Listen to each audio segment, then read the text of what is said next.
Hammond, the founder of charity organization Human Rights at Sea. And Mr. Hammond, thank you so much for joining us on Newsday. Indeed, it is a sad day in the Philippines with the deaths in this ferry capsize in Leyte.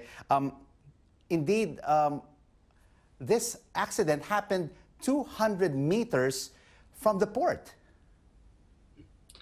Hello. Well, firstly, our thoughts must be with those who have lost loved ones in this tragic incident, and of course, all loss of life at sea. It is tragic. But you raise a very good point on the issue of incidents like this, where loss of life can be prevented with sufficient safety measures in place. But both accidents have also been an occurrence in the Philippines, Mr. Hammond. What needs to be done to address the poor maritime safety record in the Philippines?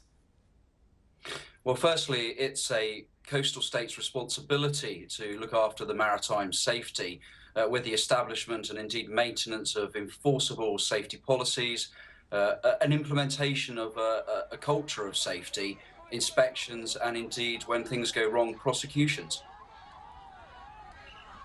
And who should be taking responsibility for this?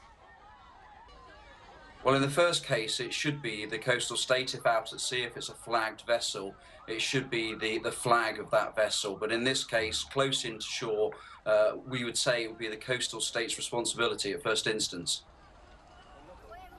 But Mr. Hammond, these ferry accidents are not only happening in the Philippines, they're happening in many countries across Asia, such as in Bangladesh. You had recently one in China and last year in South Korea. Why is this the case? What has to be done to improve the safety record in the region? Well, our charity is seeing a trend in terms of loss of life at sea, and that trend is following those states who tend to lack safety enforcement and indeed good policies. But let's be clear, certainly in this case, a lot of the safety issues and the enforcement are limited very much by the size of the coastline and indeed the resources available to those states.